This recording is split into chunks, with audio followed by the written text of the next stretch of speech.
Hello everyone, welcome back to this channel. आज इस पूरे वीडियो में हम बात करेंगे, अगर आपने इग्नू से एडमिशन लिया है किसी भी कोर्स में तो डेफिनेटली आपको असाइनमेंट सबमिशन का जो एक पार्ट है, एक प्रोसेस है, उससे आपको गो थ्रू होना होगा। तो कंप्लीट ये वीडियो असाइनमेंट सबमिशन के ही बारे में होगा। क्या क्या प्रोस है, क्या कॉन्स है और क्या क्या चीज़ें जो है हमें ध्यान में रखनी है और क्या क्या कौन कौन से जो है इंपॉर्टेंट डेट्स हैं जिनको हमें ध्यान में रखना है, किस तरीके से हमें अपना जो असाइनमेंट है वो बनाना है और किस तरीके से हमें रिसीविंग तक जो है इस प्रोसेस को बड़े ही स्मूथली लेके जाना है।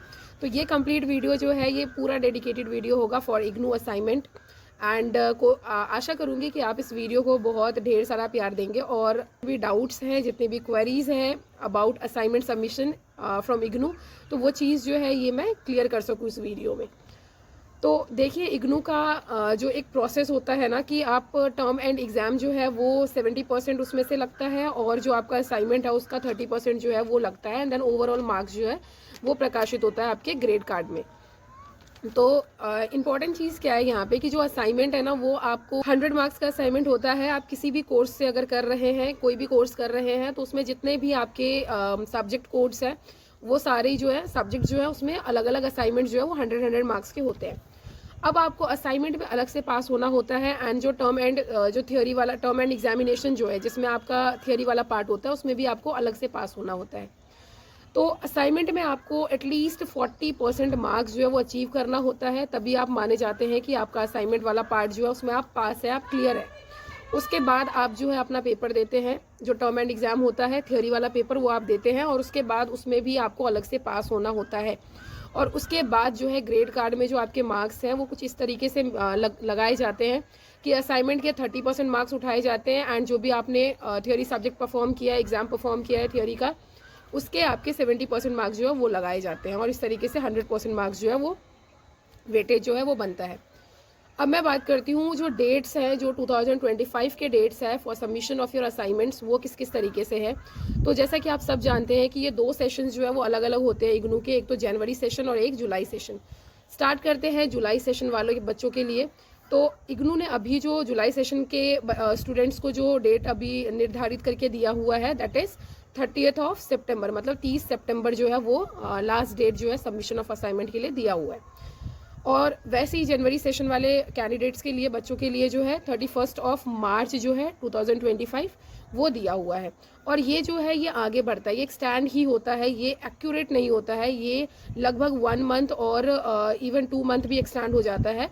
मतलब 1-1.5 महीने एक्सटेंड होना तो ज़रूरी है, मतलब होता ही होता है। तो आप थोड़ा सा निश्चिंत रहे, बट कोशिश ये करें कि आप जो है जो भी ये डेट्स वेबसाइट पे प्रकाशित हुआ है उसके अकॉर्डिंग ही आप जो है वो पहले ही अपने असाइनमेंट्स जो है वो सबमिट करा दें।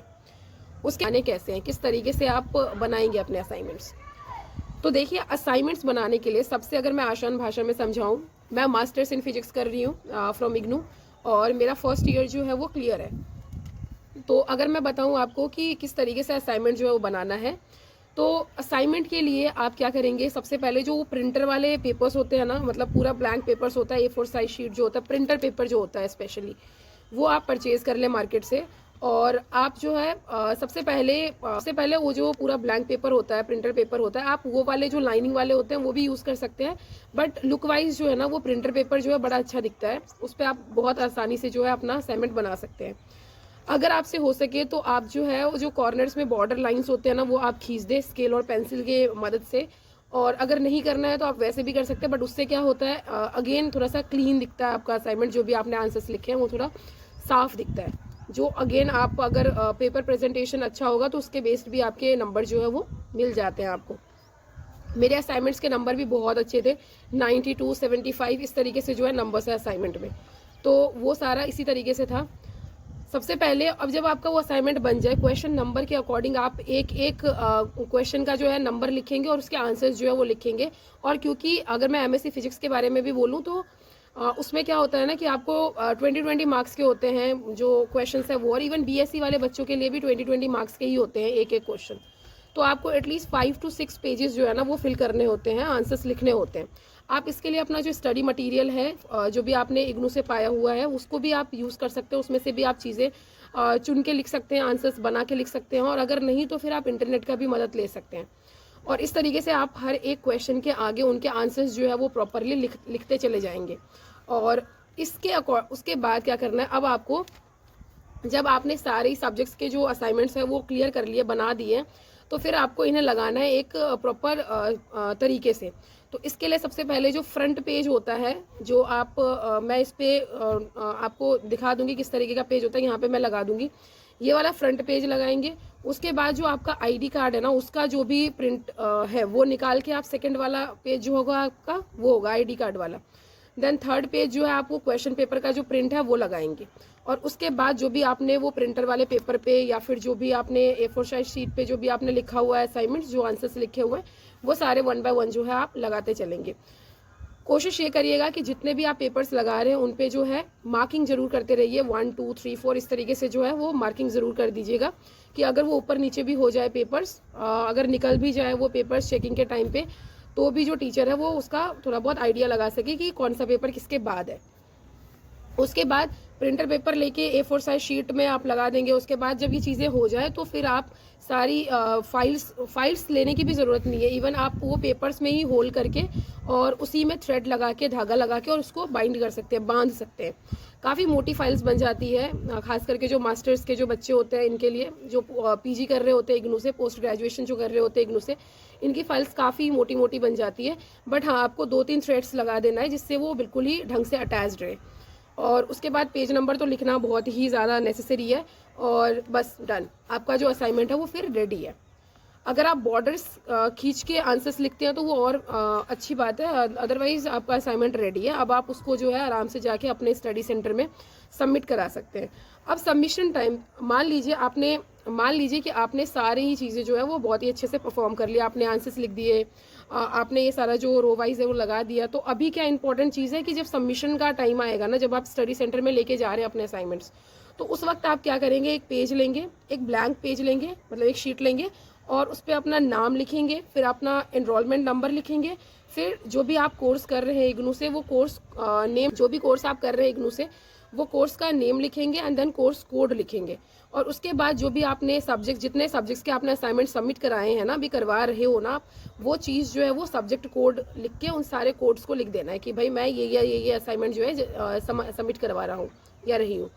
तो जो भी सब्जेक्ट कोड है वो लिख के और फिर आप उसको देंगे, जो सामने आप जब सबमिट कराएंगे तो वो टीचर्स जो है वो आपसे वही वाला पेज जरूर मांगेंगे आपके असाइनमेंट के बाद। जब आप उनको देंगे तो वो फिर चेक करके टिक लगा के, करेक्ट लगा के, जितने भी असाइनमेंट्स है उसको क्रॉस चेक करके और फिर आपको वो साइन करके दे देंगे। वो है आपका रिसीविंग, जो आपको तब तक रखना है अपने पास, या तो आप पिक्चर क्लिक कर लें उसी वक्त अपने फ़ोन में।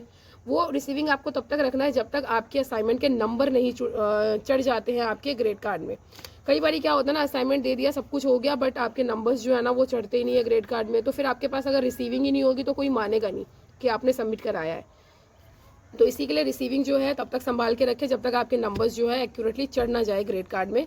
और इस तरीके जब भी आपका रिजल्ट आता है इग्नू के वेबसाइट पे, तो फिर आप वहाँ पे देख सकते हैं कि आपके असाइनमेंट्स के भी नंबर लगे हुए होते हैं और आपने जो एग्ज़ाम्स दिया होता है उसके भी नंबर्स लगे होते हैं। और इस तरीके से जो है इग्नू का जो आपका ग्रेड कार्ड होता है उसमें आपको सामने से दिख जाता है कि आप पास है कि फेल है, या फिर आपको दोबारा से एग्ज़ाम देना पड़ेगा, या फिर आपने जो है दोनों को ही अलग अलग क्लियर कर लिया है।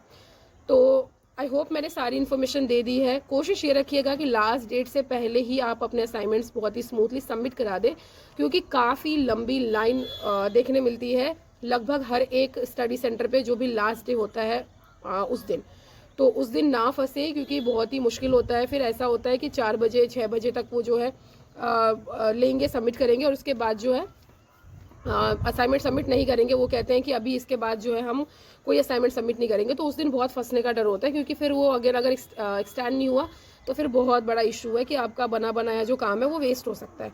तो कोशिश ये रखिएगा कि उससे पहले ही आप अपने स्टडी सेंटर पे जाके आराम से स्मूथली सबमिट करवा के रिसीविंग लेके और अपने पास रख लें, क्योंकि असाइनमेंट तो बनाना ही है। बाकी नेक्स्ट वीडियो जब मैं लाऊंगी तो उसमें मैं ये बताऊंगी खास करके मास्टर्स इन फिजिक्स वाले बच्चों के लिए कि किस तरीके से जो है आप ज़्यादा से ज़्यादा जो मार्क्स है वो गेन कर सकते हैं, ये असाइनमेंट्स वगैरह को पढ़ के, और जो इग्नू का स्टडी मटेरियल है उन सबको पढ़ के, और किस तरीके से जो सिलेबस है खास करके PG लेवल का जो मास्टर्स इन फिजिक्स है उसका, वो किस तरीके से आपको पढ़ना है वो भी कम से कम टाइम में। So thank you so much. I hope मैंने बहुत सारी इन्फॉर्मेशन जो है यहाँ पे शेयर कर दी है about assignment, about IGNOU assignment.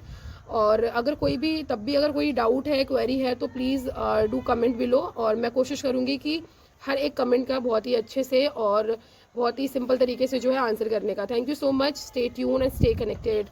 Please like, share and subscribe to this channel. Thank you so much.